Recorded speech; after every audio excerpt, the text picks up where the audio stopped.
right, welcome. I'm Ramshackle, and today I'm going to be trying out this Oxblood by Diamine, or Diamine. It's made in the UK, and I don't think it was very expensive. I'd have to look it up, but it was a more affordable ink. So yeah, I'm going to fill up a pen and do a drawing and give you my opinion. I've got some criteria. I've got like 5 points that I'm gonna just judge it by, and yeah, we'll see what that looks like. All right, let's get to it. Give it a little shake. Are you supposed to shake fountain pen ink? I don't know. Let me know in the comments. Shake or no shake.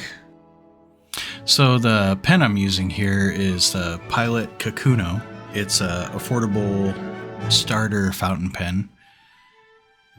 And I don't have a piston for it, so I'm using a syringe to fill it up here.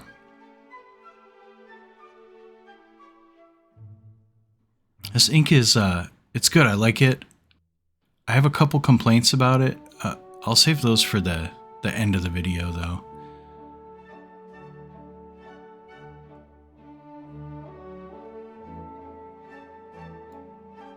So I'm just gonna zoom the camera in a little bit here so you can see how the ink, I think it's called shading, where the lines kind of start out lighter and then where you end, the ink kind of pools up a little bit and makes it darker. It's a nice effect.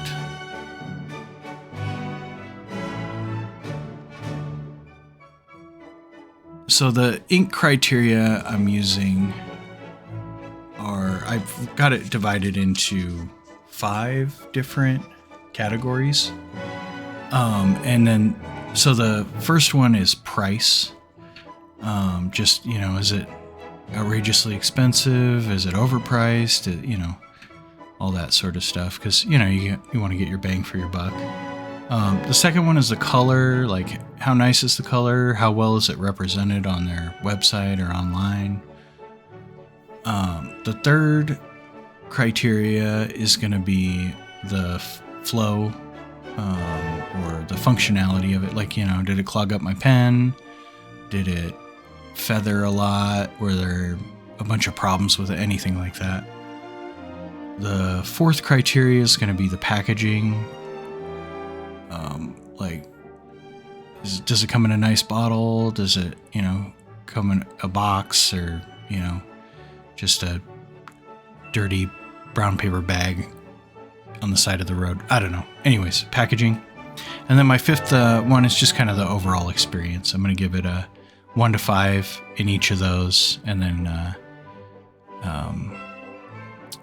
yeah, and just my overall sort of experience with it. So, yeah.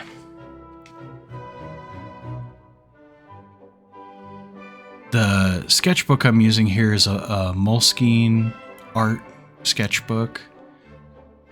It's got, I like it a lot. It seems to be like a good middle ground. The paper doesn't bleed too much, but it also, the ink doesn't just like sit on top of it and never dry. So I like the Moleskine, but the ink's definitely going to behave differently on different papers, so keep that in mind. I'm only trying it on the Moleskine here, so I couldn't tell you how it's going to work on, you know, different types of paper or whatever. I'll have links in the description for all the supplies I'm using here today, so if you want to pick any of this stuff up, it'll be right down there. There's also links for all of my social media accounts and you know, coloring books and stuff like that on Amazon.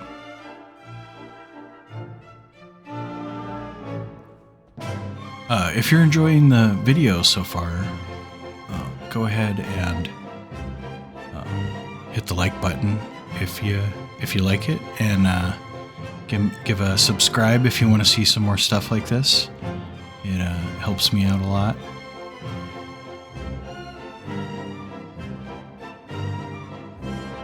And here I'm just doing this kind of background stuff that I made sure to shade it in a little bit darker just to see if the ink would bleed through the page. I think that's more of a test of the paper than the ink itself, but you know, it didn't bleed through, so that was nice. This is a medium nib on this Pilot pen here. A Pilot medium is more like a fine on pretty much anything else, so just you know, keep that in mind. But yeah, this about wraps up the drawing. I'm gonna pop my signature on there, and then I'll give you my thoughts. All right. So yeah, overall, I like this ink a lot. It's got a good price point. Right now, the 30 ml bottle is $9.75 on Amazon. And, you know, that's obviously at the time of filming, that's how much it was. I might have got it on sale for less than that. I don't remember. But yeah, competitive price. I do have two gripes about it, and one is like barely a gripe, but the color is a little less red in person than what you see online. It's kind of more of a brownish red. I like the color. It's just not exactly how it's not as red as I was expecting it to be online. So I would dock it a point for that. And then as far as it, you know, how it worked in the pen, the flow, everything was great, except for maybe a little bit of you get a little bit of speckling on the paper from the ink getting on your hand if you do this barehanded. So yeah, the functionality of it was great. The other gripe that I would have about it would be the packaging. It comes in a plastic bottle. There's nothing wrong with it. It's just kind of cheap packaging. Their labels are just kind of whatever. But I would rather pay less money for the ink and get a cheaper package than pay, you know, an extra $5 for a glass bottle. I'm not the kind of person who like displays them, you know, or anything like that. I draw with them. So from an art perspective, that's great. But from just the quality of the packaging, it's, you know, not as good. So for price, I'd give it a 5 out of 5. Color, a 4 out of 5. Functionalities, a 5 out of 5. Packaging's a 4 out of 5. I think that's going to make my overall score a 4 out of 5 peppers for this Diamine Oxblood ink. Yeah. Well, thanks for sticking around, and yeah, keep making art. All right, bye.